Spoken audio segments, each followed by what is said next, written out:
This is Dianne Andrews in Black and White.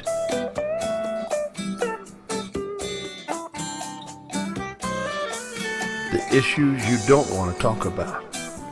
The arts and entertainment you need to know.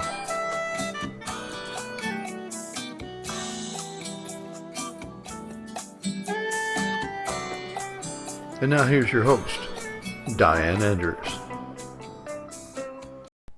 Hello, thanks for joining us at Dianne Andrews in Black and White, and I'm Dianne Andrews. We've done some shows on the NAACP in Baton Rouge about the book Warrior for Justice and the new movie that will be out soon, the feature film, called A Small Temporary Inconvenience. George Eames was really a man to be really left in great memory of him, and a great testimony that his wife is doing with him. She's back with us. Kathy Andre Eames is back to talk about, and we have Mike McConaughey, our NAACP president of Baton Rouge NAACP, and he works in business augmentation and business with businesses, doing consulting, right, Mike? And healthcare, right? And healthcare. And Kathy, as you know, is the wife of the president. If you watch me, if you keep up with me, you know this, so you have to keep up with the shows. She's the wife of George Eames, who is now gone on in 2012. And she's written a book in his memory that's a great book that's going to be a feature film, and Lynn Whitfield is involved in the co-producing and the co-executive producing of the book. So in doing this with the NAACP, everyone knows who's been in the news lately on People magazine has been Rachel Dolezal. She was in Spokane as the president of the NAACP. They're in Washington, Spokane, Washington. And until her parents told earlier this year, she is not black. She had everyone in the NAACP there and people around the country thinking she was a black woman. We're going to have some pictures that are going to be put up in the screen. One is when she was a little younger, and she seemed to me to have a larger nose. She had freckles, and her face was a little more fuller. Now she wants to be black, but she may have had some surgery altering to look more white in her more recent pictures, but with the curly hair and with a tan. Kathy has lived with the NAACP, and her husband was called, Mr. George Eames, he was called Mr. Civil Rights, and people at his funeral called her Mrs. Civil Rights. So she's led the life in civil rights as a white person. So I'm going to ask her take on that, and of course Mike is the president of the NAACP now. I tried to call Spokane, and I did speak to a receptionist, office administrator yesterday, but she said she couldn't divulge anything. Because I was asking her, did you all know she was black? I mean, did you all really think she was black? And it seemed as if they did think that she was black. Kathy, what do you think about that? Being around a lot of black people, you know, whites too, but you know, you were married to a black man, and did you ever think, boy, let me go pass for black here? Let me tell fool people like I'm black? Number one, I think transparency is honesty. Right. Is always the best policy. I've never tried to be anything but what I am. Right. But I believe I've always embraced black culture. Yeah. But I also embrace Native American culture, spirituality, what's beautiful in Asian culture. Right. I'm a very multicultural person, but I know who I am. Mm-hmm. I believe that we are, there's an old poem called Desiderata, which it's several hundred years old. I don't remember when it first came out, but there's a line, you are a child of the universe, no less than the trees and the stars.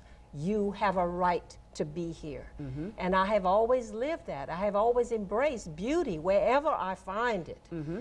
But you don't have to be black to fight for human rights, human justice, civil rights, civil justice. Right. The NAACP was started in 1908 because of riots in Illinois, Abraham Lincoln's home country, and the lynchings that were going on. It was started by approximately 60 individuals, 7 of whom were black, which means that what? 53 were white, yes. So it was white people who felt strongly about the injustices that were going on, and so they started the NAACP.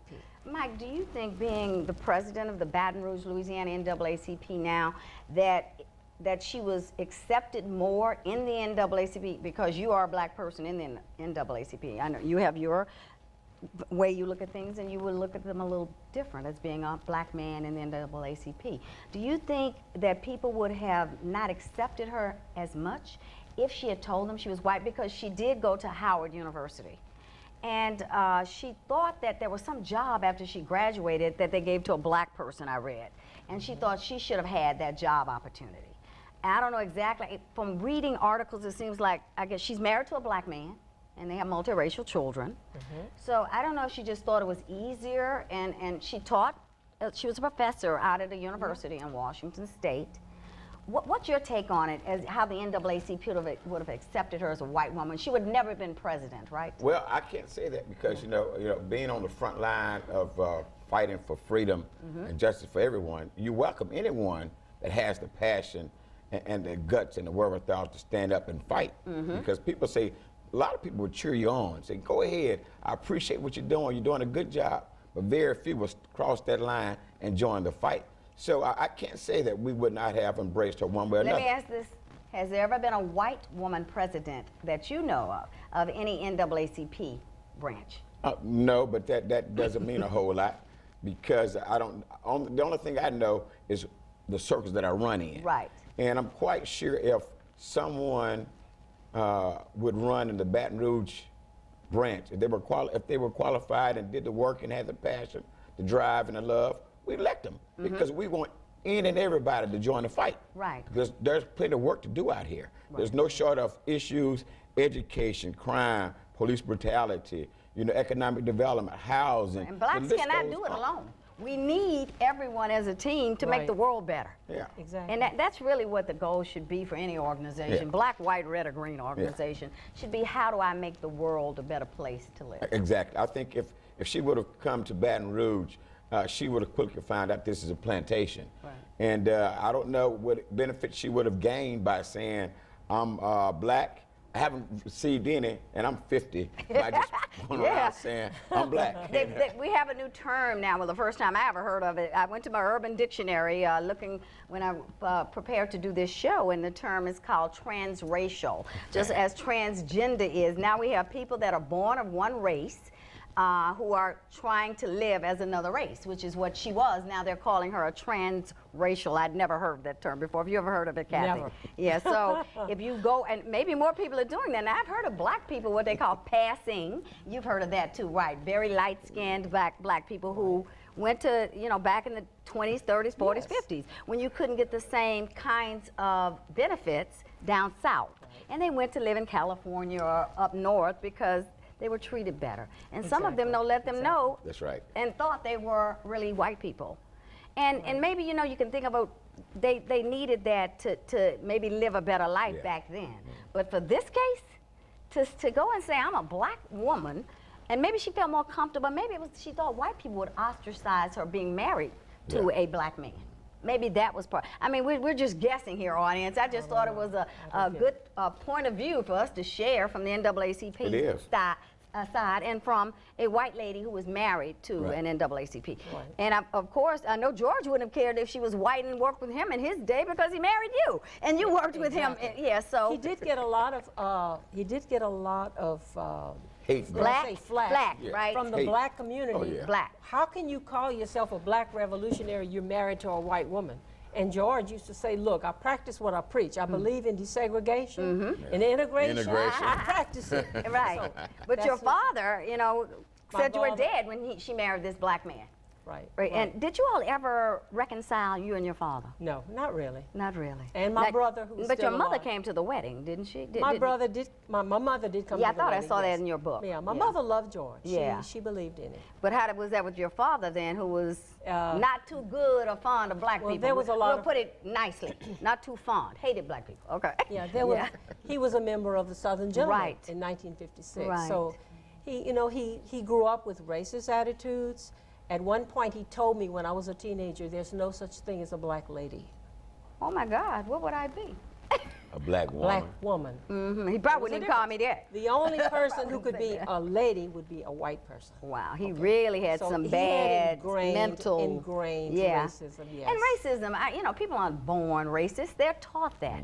And Exactly. you know, you look at Dylan Roof, who in Charleston just killed the people in the black church, the young white boy, 21 years old. Yes. You can't tell me there's enough hate in him. That had to be taught to him at 21 years old. It's inculturated. Right, right. Yes. So George, what about white people when you all were places? Did anyone ever say anything to you about being a white lady working for justice for black people? Actually, we never got any direct criticism. Now, they might speak to George privately about the fact that he's married to a white woman, but as people got to know me, they simply White people never said anything to you about being married to a black man. You never, except your father. Never, except my family. That's it. But we were respected everywhere we went. Right. I was respected. Right. And actually, I felt that I was deeply loved by the black community. And we had many white friends. See, George did not look at skin color. Right. George looked at who you were. He looked at your heart attitude, and your soul. philosophy, Yeah. your heart. Your heart and your Exactly. soul, yeah. You know, he was And your energy. He was very close friends, for example, with Dale Brown all of Yeah. his life, and Dale is still a close friend. Yeah, Dale's a great guy. Yeah. Yeah, he's supposed to be coming on the show very soon. Yeah. So we're going to take a short break, you all, and come on back, and we're going to talk some more about transracial, a new one. Hi, this is Dianne Andrews from Dianne Andrews in Black and White. Be sure to catch us this month. You'll see the Georgine story, Fighting for Justice. You'll also see a transgender versus a PhD, a Baptist minister. And then we go on and we help you find your purpose. We talk to an alcoholic, and we talk to a person who went back later and got their PhD. Come on back to Dianne Andrews in Black and White and see us on YouTube. Go to youtube.com and put our name in.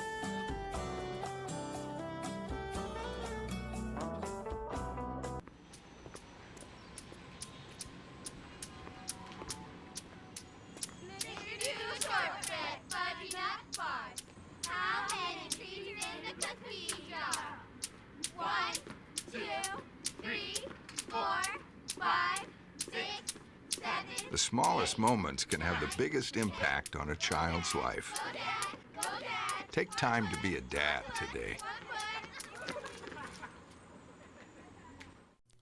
Order your copies now of Dianne Andrews' latest books, Third Man Out, a suspenseful mystery by Dianne Andrews, and Gumbo for the Heart, 25 stories of faith, hope, and charity, both available now on Amazon.com.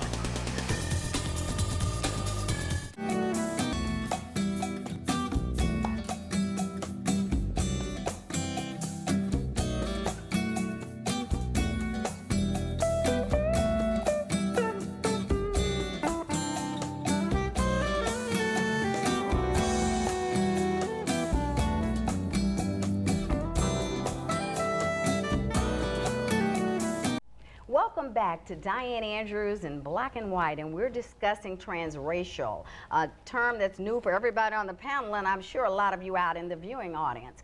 But we're also talking about the opposite of what Rachel Dolezal did when she passed for black, that nobody on this panel has ever heard of before. We're talking about people passing for white who were black.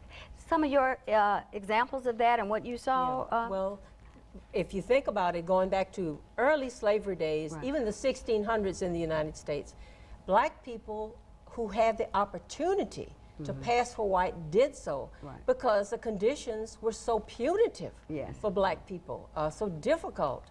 So you can't really blame people for Right. doing that. Right. To try to build a better life for themselves, for their children, they would pass for white. Right. It kind of makes you wonder if maybe the reason Rachel, Miss Dole, did it is because of opportunities that she was seeking.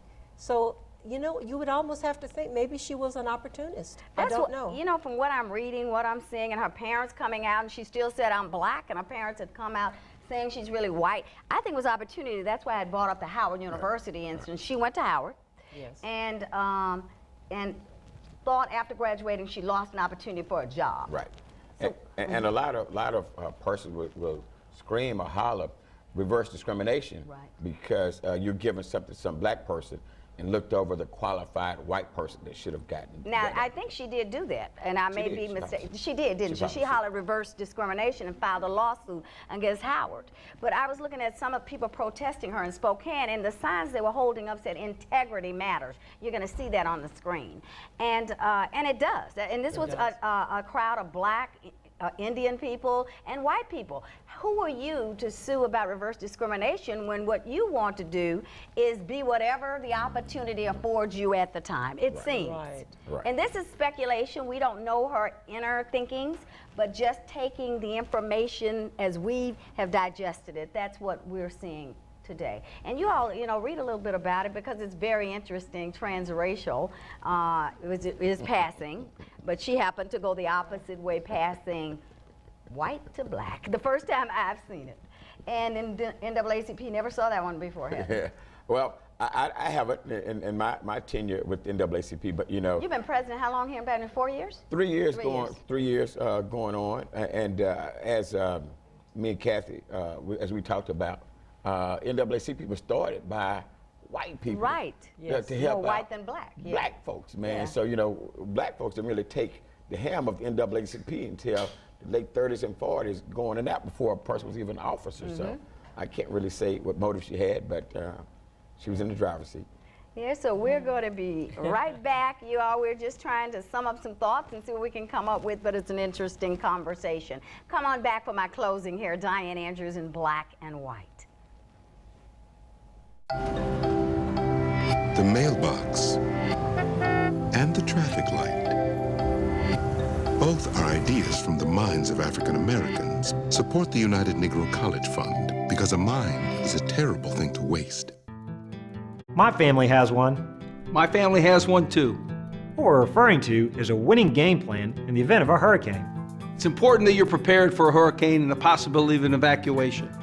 With a winning game plan, everyone in your family will know what to do, who to call, and where to go. So visit getagameplan.org. Create your winning game plan today.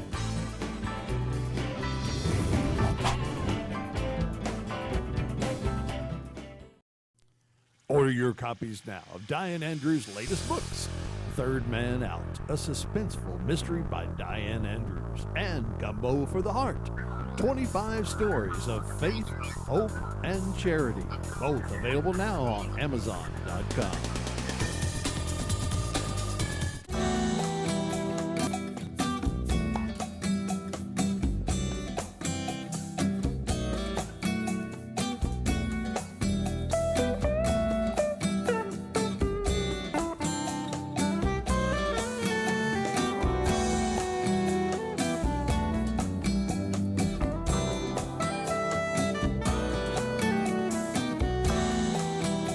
Welcome back to Dianne Andrews in Black and White. I do a segment called Shine a Light. I try to find individuals, organizations, and companies that are doing something to better mankind in the world. Today, who I'm having with me is Kathy Hambrick Jackson. She is the founder and executive director of the River Road African American Museum in Donaldsonville, Louisiana.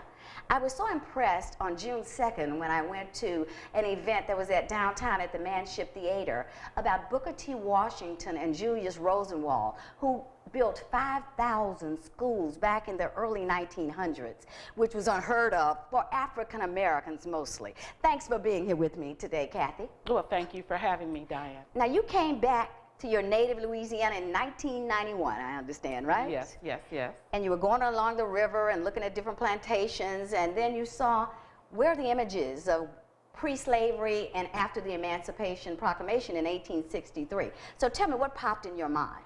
Well, I came back after working for IBM in Southern California. And we both are from IBM. we got to talking about that. And inherited a funeral home in Gonzales, and happened to be going through the obituaries at the funeral home. And that's the best place to learn about our history, is in obituaries. Wow, yeah. Little did I know that many of the people who live in the river parishes are descendants of people who once worked on the plantations, or descendants of free people of color who lived in the area. And as I also noticed that we live in plantation country, sugarcane country. Right. As I went on the tours of the plantations 21 years ago, there was no mention of slavery in those tours. Because you started this in 1994, I think. 1994, yes. And so because of that absence, there was no narrative, no interpretation whatsoever about our ancestors. Right. I decided that an African American museum would be the best place to tell that story. Kathy, can you tell me how many there are in this state, and do you know how many there are African American museums around the country? There are about 7 here in the state of Louisiana, and there's about 135 or so, counting some cultural centers.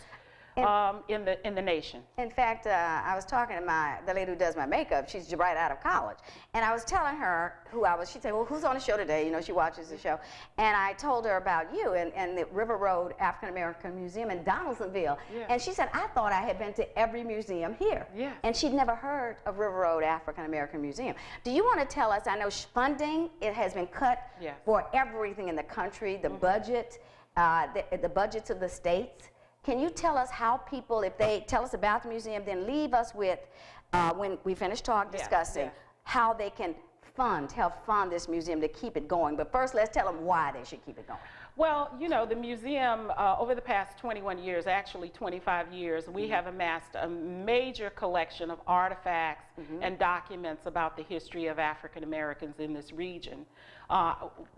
When you say region, is it South Louisiana or multi-state, or? Our mission is to educate the public and visitors about the history and culture of African Americans in South Louisiana. Okay.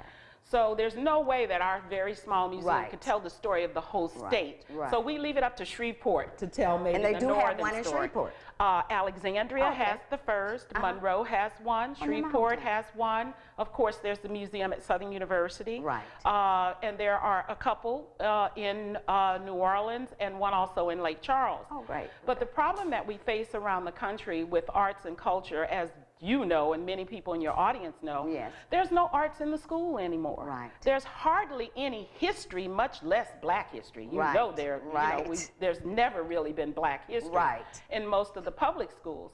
So museums help us to tell the story through public history. Do you all do bus tours of college, secondary education and elementary? A lot of them come to see. That's a good thing. That's a great thing. We get lots and lots of buses that come from not only all over the state, but from about 3rd graders on up. Great. This is our season for summer camps, vacation Bible schools, family reunions that come from all over the country. Lots of university students come, Upward Bound programs from Alcorn University to Stanford University in California come. And I saw some tourists from Europe. I saw that in reading some of your literature. All over the world come to the museum. So we're adding people to know what we really did, how we were self-sufficient in slavery and after slavery, what black people did. Tell me a little about the book, because we're going to be wrapping this up in a moment. Yes, this is a book that was written by Dr. Thomas Durant, one of the first African-American professors at LSU. He was the president of my board of directors, and it's called Our Roots Run Deep.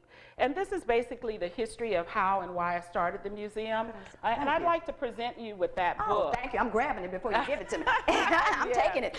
Thanks. But, you know, in light of what just happened in South Carolina, the tragedy at Mother Emanuel Church, you know, there's a lot of talk about our history. Who is Denmark Vesey? You know, how did the AME Church start with Richard Allen? Well, at the River Road African American Museum and many of our African American museums around the country, we have been teaching this history to the public for 40 years. So let's tell them how they can help keep this going and fund it up, because we're going to have to wrap it up. Let's give them a number and an address that you would like people to write you or however call you to give you money to help keep it going. Yes, you can call the museum at 225-474-5553, or you can send us a check to Post Office Box 266, Donaldsonville, Louisiana. We need the public support. And remember, our roots run deep. Thank you, Kathy. Thank you so much, being Dianne. here. Thank you.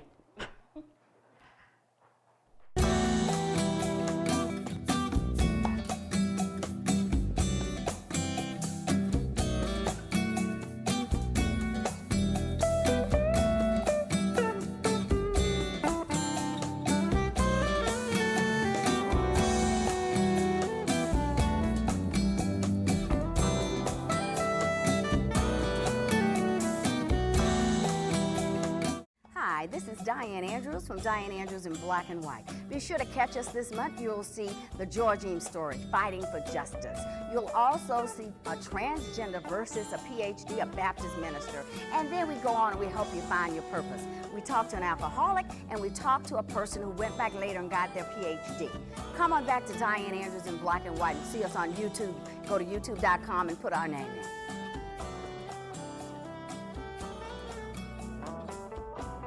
So, April. Yeah? You know your charger's still using energy when it's plugged into the wall, right? Yeah, but that's not my charger. I don't even have a cell phone.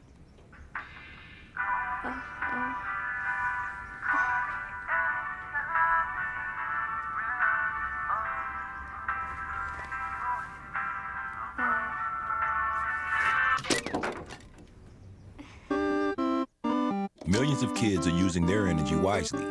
What's your excuse?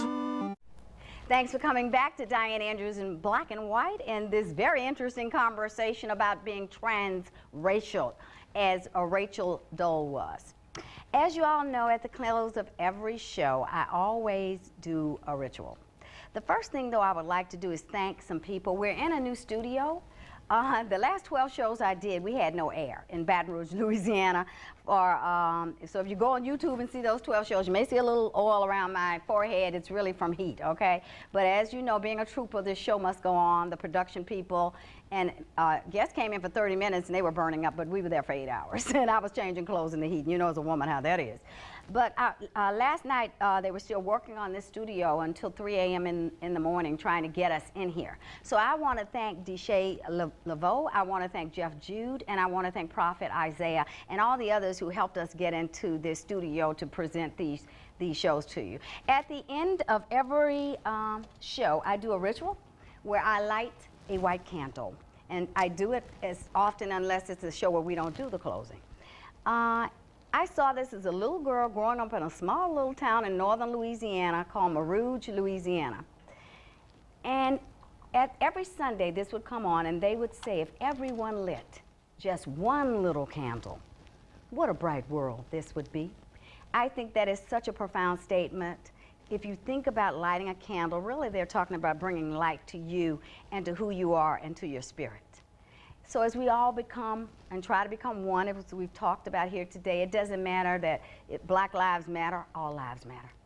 And you know, if we all believe in being a spiritual being and doing the right thing to live our life and having a purpose, let's go out, and I challenge you all to go out and find and do something to help someone else. Thank you for being with Dianne Andrews, and I got that old Southern thing, bye-bye. See you next time.